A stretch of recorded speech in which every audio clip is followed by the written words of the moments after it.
말씀 보도록 하겠습니다. 예레미야서 51장 20절 말씀부터 32절까지 보시겠습니다. 예레미야 51장 20절로 32절까지 한 절씩 교독으로 읽겠습니다. 여호와께서 이르시되 너는 나의 철퇴 곧 무기라. 나는 내가 나라들을 분쇄하며 내가 국가들을 멸하며 내가 말과 기마병을 분쇄하며 내가 병거와 병거대를 부수며 내가 남자와 여자를 분쇄하며 내가 노년과 유년을 분쇄하며 내가 청년과 처녀를 분쇄하며 내가 목자와 그 양떼를 분쇄하며 내가 농부와 그 멍에수를 분쇄하며 내가 도백과 태수들을 분쇄하도록 하리로다. 너희 눈앞에서 그들이 시온에서 모든 악을 행한 대로 내가 바벨론과 갈대아 모든 주민에게 갚으리라. 여호와의 말씀이니라. 여호와의 말씀이니라. 온 세계를 멸하는 멸망의 사나 보라. 나는 내 원수라. 나의 손을 내 위에 펴서 너를 바위에서 굴리고 너로 불탄 산이 되게 할 것이니 사람이 내게서 집 모퉁이 돌이나 기초돌을 취하지 아니할 것이요 너는 영원히 황무지가 될 것이니라. 여호와의 말씀이니라. 땅에 깃발을 세우며 나라들 가운데 나팔을 불어서 나라들을 동원시켜 그를 치며 아라락과 민니와 아스그나스 나라를 불러 모아 그를 치며 사무안을 세우고 그를 치되 극성스러운 메뚜기 같이 그 말들을 몰아오게 하라.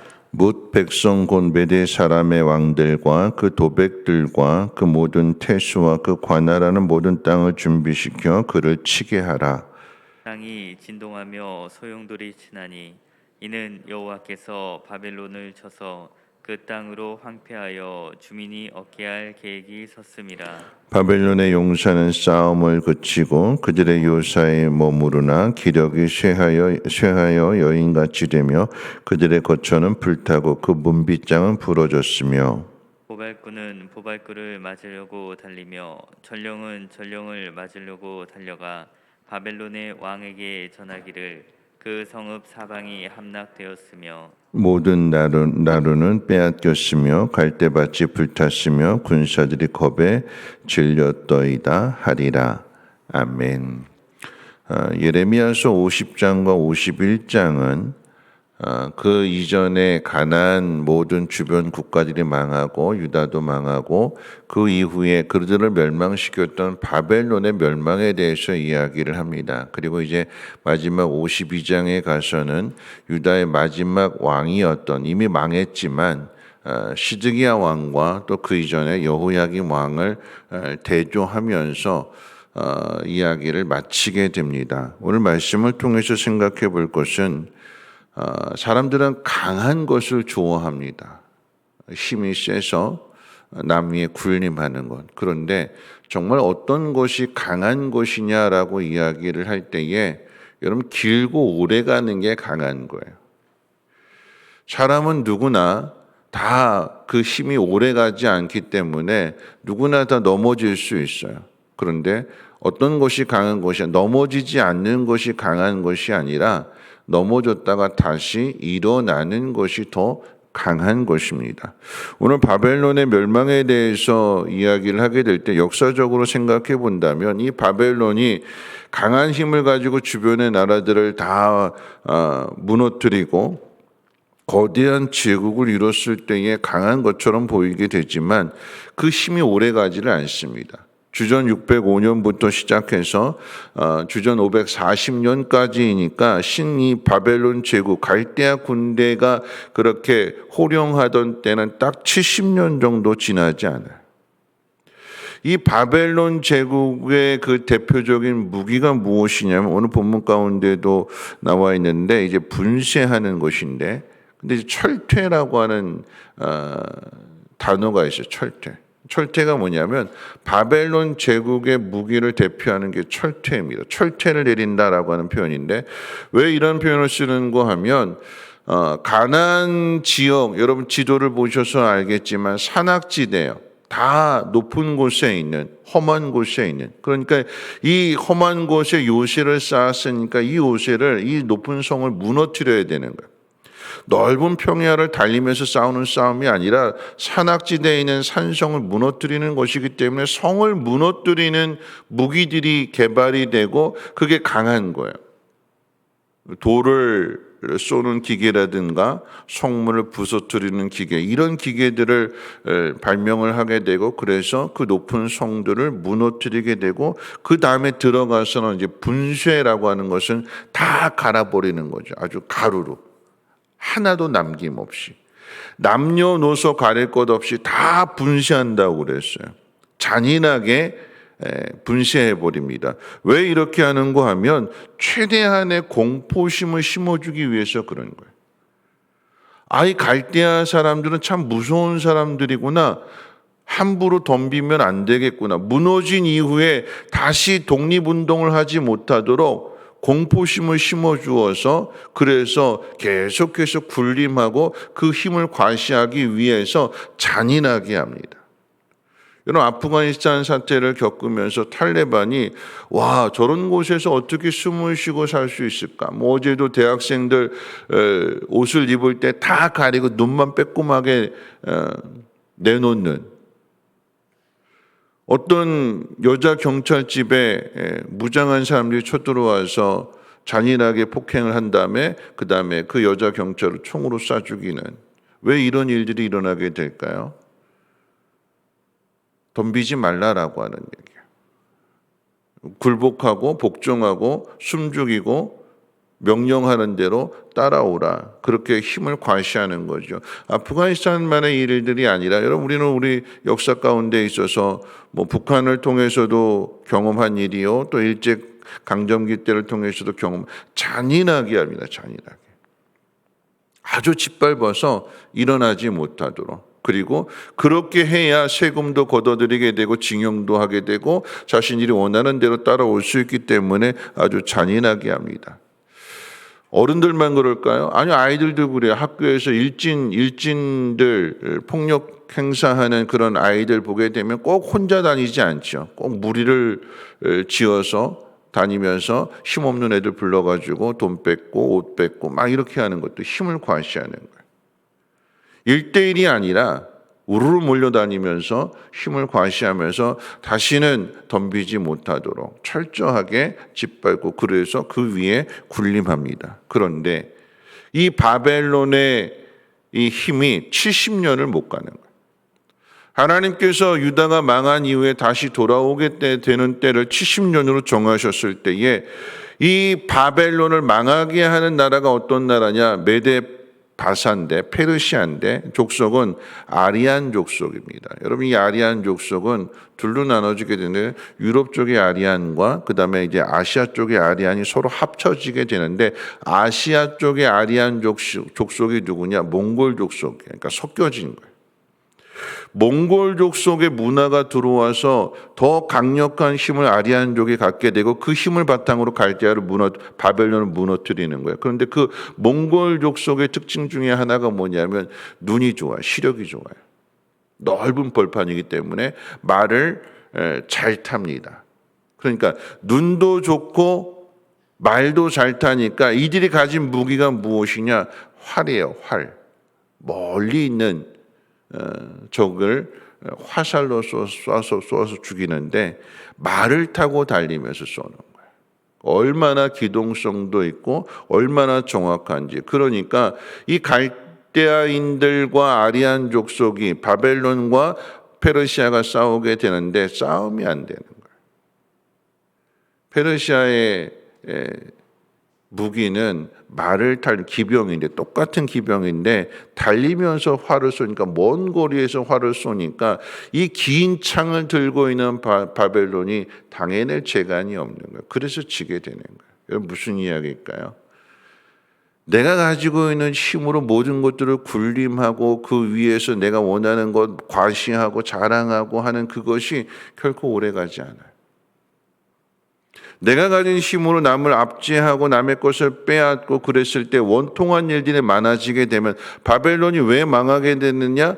주변을 국가들을 정복했는데 이 정복을 당한 국가들이 독립운동하기 위해서 자꾸만 반란을 일으키게 되니까 그 반란을 진압하기 위해서 왕이 자리를 비우게 되고 자기 아들한테 벨사살한테 그 나라를 맡겼는데 이 왕이 철부지 왕이라서 계속해서 지금 아버지 나가서 전쟁하고 있는데 그 아들은 잔치를 벌여놓고 지난번에도 말씀드렸습니다만 예루살렘 성전에서 가져온 그 금잔을 술 따라 마시고 이런 일들을 행하게 되니까 망할 수밖에 없는 강력한 힘을 가진 더 좋은 무기를 가지고 일어난 페르시아에 의해서 바벨론이 망하게 되는. 여러분, 우리 인생도 똑같습니다. 한 나라의 힘이 오래 갈 것 같지만 그 나라의 힘이 오래 가지를 않아요. 아르헨티나도 그렇고 베네수엘라도 그렇고 다 한때는 잘 사는 나라들, 필리핀도 그렇잖아요. 70년대 생각해 보면 우리보다도 더 잘 사는 나라였어요. 근데 지금 어떻게 됐어요? 여러분, 힘이 오래 가지 않아요. 나라만 그런 것이 아니라 인간도 마찬가지입니다. 우리의 힘이 오래 가지를 않아요. 모세가 뭐라고 그랬어요? 강건하면 70이요 80이라고 그랬잖아요. 다 70, 80 되면 다 힘 잃어버리게 되는 거예요. 힘이 있을 것 같은데 60 넘어가게 되면 다 이제 뭐 직장도 그만둬야 되는 것이고 노후 걱정해야 되는 것이고 우리의 힘이 오래 가지를 않아요. 강한 것이 무엇이냐? 오래 가는 것. 그런데 어떻게 오래 가느냐라고 하는 것이 중요한 거지요. 하나님께서 우리에게 힘을 주셨을 때 그 힘을 가지고 무엇을 하느냐? 남들한테 자랑하고 과시하고 그런 데 힘을 쓸 것이냐? 아니면 그 힘을 가지고 연약한 자들을 도와주고 하나님 원하시는 일들을 행하느냐? 누가 오래 갈까요? 하나님 원하시는 일들을 행하는 사람을 하나님 복 주시는 것이요. 하나님 그들을 붙들고 계시는 거잖아요. 세상의 무기는 계속해서 개발이 됩니다. 하나의 힘이 있다면 이 힘을 무너뜨리기 위한 또 다른 무기가 개발이 되는 것이고 그래서 무너뜨렸다라고 하면 이걸 또다시 이겨내기 위해서 또 다른 무기가 개발이 되는 계속해서 무기 싸움이에요. 그런데 이스라엘 백성들은 무기가 있어서 가나안을 정복한 것이 아니라 무엇으로 정복했어요? 믿음입니다. 믿음. 우리에게 필요한 것이 무엇일까요? 믿음이에요. 우리가 누군가로부터 압제를 당하고 괴롭힘을 당하는 것, 여러분 그거 오래 가지 않아요. 그 사람이 나를 힘들게 하고 아프게 하고 한다고 하면 하나님 그거 보고 계시잖아요. 그럼 어떻게 해요? 그 사람을 누가 칠까요? 더 악한 사람이 치게 되는 거예요. 그러면 더 악한 사람이 나를 괴롭힐까요? 아니요. 성경의 이야기는 하나님께서 그 압제로부터 벗어나게 하나님께서 건져주시고 구원해 주신다고 그랬잖아요. 다시 돌아오게 되는 거예요. 바벨론은 망했는데 이스라엘은 나라를 빼앗겼던 유다는 북이스라엘은 다시 돌아오게 되는 것이요. 그 나라의 주권을 다시금 찾게 되는 것은 왜 찾게 될까요? 하나님 택하셨기 때문에. 하나님이 그들을 지키시고 보호하시고 그 전쟁의 아픔을 통해서 나라의 망함을 통해서 깨닫게 하시고 다시 일으켜 세우시기 위하여서 아들을 주시기까지 사랑하시는 하나님이 포기하지 아니하시고 다시 일으켜 세우시는 이유는 뭘까요? 가나안 땅을 이스라엘 백성들로 하여금 그 땅을 정복하게 하신 이유가 뭘까요? 복 있는 사람으로 선한 일들을 행하라고. 그런데 그 일들을 저버리게 되고 세상을 따라가려고 하니까 세상 무기를 부러워하게 되니까 그래서 하나님께서 세상의 힘으로 이스라엘을 치시는 것이요 깨닫게 하시는 거예요. 우리는 다 똑같습니다. 우리의 힘이 오래 가지를 않아요. 힘을 잃어버릴 때가 있을 거예요. 그러면 힘 잃어버릴 때 우리 어떻게 살까요? 불의한 청지기의 예를 통해서 생각해 본다면 선을 베푸는 일들, 남에게 은혜를 베푸는 일들 언제 할까요? 마지막 힘 남았을 때. 우리에게 주어진 힘이 있을 때 하나님 원하시는 일들, 선한 일들을 행한다라고 하면 하나님께서 그들을 통해서 하나님 더 큰 복을 주실 것이요 그들의 날들을 길게 하실 것이죠. 여러분, 지난 주일 저녁에 룻기서의 말씀을 살펴봤던 것처럼 최악의 상황 속에서도 나오미는 자기부터 생각하지 않고 두 여인을, 젊은 두 며느리를 먼저 생각하게 될 때 그게 사는 길이 되고, 룻 또한 자기 살 길 생각하지 않고 최악의 상황인데 어머니를 따르겠다라고 하는, 어머니의 하나님을 믿겠다라고 하는 그 신앙의 결단을 하게 될 때에 그의 인생이 바뀌어지게 되는 거잖아요. 어머니를 공경하기 위해서 내 몸으로 가서 이삭을 주워오겠습니다. 아침부터 잠깐 집에 가서 쉰 곳 외에는 이 여인은 아침부터 지금까지 계속해서 일하고 있습니다. 누구를 위해서 위한 일일까요? 어머니를 위한, 자기 자신이 아닌. 그러니까 하나님께서 그로 하여금 풍족한 삶을 살 수 있도록, 그러한 여인을 통해서 하나님의 사랑을, 하나님의 은혜를 나누도록 그 귀한 복을 허락해 주시는 것입니다. 우리가 어떤 자리에 있을지라도, 압제를 당하고 괴롭힘을 당한다 할지라도 우리가 그 속에서 해야 할 일들을 놓치지 않고 선한 일에 더욱더 힘쓰고 하나님을 믿는 믿음으로부터 어떤 어려움일지라도 이겨낼 수 있는 하나님의 사람들 되시기를 주님의 이름으로 부탁을 드립니다. 우리 찬송 복음송 하도록 하겠습니다. 세상의 유혹 시험이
생각하면서 우리 함께 기도하시겠습니다. 어떤 것이 강한 것이냐? 큰 힘을 가지고 있는 것이 강한 것이 아니라 힘이 없어서 매를 맞고 괴롭힘을 당한다 할지라도 자신이 해야 할 일을 놓치지 않는 사람이 강한 사람이에요. 괴롭힘을 당하면서도 기도하는 사람, 괴롭힘을 당하면서도 믿음을 지키는 사람, 그 사람이 강한 사람이에요. 강한 무기를 가지고 있는 그 사람이 강한 사람이 아니라, 이런 무기는 계속해서 바뀌는 거잖아요. 사람은 계속해서 바뀌는 거예요. 누가 강한 사람이냐? 하나님을 믿는 사람, 그리고 하나님의 뜻대로 행하는 사람. 전쟁의 유혹과 시험이 우리 앞에 있다 할지라도 하나님을 신뢰하고 하나님 말씀대로 행하는 우리 모두가 되게 해달라고, 코로나의 위협 속에서도 우리의 믿음 잃어버리지 않고 마땅히 행해야 할 일들, 하나님 기뻐하시는 일들을 행하는 사람 되게 해달라고 우리 함께 통성으로 하나님 앞에 기도하겠습니다. 거룩하신 하나님 감사합니다. 오늘 이 새벽에도 하나님 귀한 전으로 인도하여 주시고 오늘 말씀 듣습니다. 하나님, 철퇴가 내려지게 되고 분쇄가 되어지는 그 상황 속에서도 하나님 이스라엘을 지켜주시고 다시 돌아오게 하시는 분은 하나님이십니다. 우리가 무엇을 두려워하는가, 하나님 다시 한번 오늘 말씀을 통해 사람 깨달아지게 하여 주셔서 세상을 두려워하는 것이 아니라 하나님을 두려워하는 마음을 갖게 하여 주시고, 하나님 세상이 아무리 우리를 힘들게 하고 아프게 한다 할지라도 누가 강한 사람이냐, 하나님 자신의 해야 할 일들을 놓치지 않는 사람입니다. 내가 감당해야 할 일들, 내가 이루어야 할 일들, 하나님 원하시는 일들 잊지 않고 그 일을 잘 감당하며 순종하는 사람이 하나님 강한 사람입니다. 위협을 받고 시달림을 당하고 괴롭힘을 당한다 할지라도 내가 해야 할 일들을 놓치지 않는 사람이 강한 사람입니다. 하나님, 우리의 마음이 강하여지게 하시고 우리의 믿음이 강하여지게 도와주셔서 하나님의 선한 일들을 이루게 하여 주시고 하나님의 영광을 나타나게 하옵소서. 하나님, 특별히 코로나의 상황 속에서도 하나님, 우리가 이 바이러스로 인하여 주눅들지 않게 하여 주시고 믿는 믿음 안에서 마땅히 행해야 할 일들, 기도하는 일들, 하나님 예배하는 일들 더욱더 하나님 힘쓸 수 있도록 하나님 도와주셔서 교회가 공동체로서의 모습이 되게 하여 주시고 하나님의 이 놀라운 은혜와 사랑을 많은 사람들과 함께 나눌 수 있도록 하나님 그 역할 잘 감당하는 축복의 통로들 되게 하옵시고, 우리의 가정과 산업에도 하나님 복을 주셔서 어려움 당하고 있지만 다시 일어나게 하여 주시고 선한 일들 잘 감당할 수 있도록 하나님 은혜 베풀어 주시고, 언젠가 하나님 우리가 힘을 잃어버릴 때가 있을 터인데 이 힘이 오래가지 않을 터인데 하나님, 힘 없을 때 낙심하고 절망하는 것이 아니라 나오미를 생각하고 룻을 생각하면서도 하나님 최악의 상황 속에서도 하나님 선을 행함으로 인하여 하나님의 복을 받는 것처럼 하나님 우리에게 주어진 모든 상황들 속에서 선한 사람들 되게 하시고 선한 일들 이뤄갈 수 있도록 하나님 도와주시고 인도해 주시옵소서. 믿음 주시옵소서.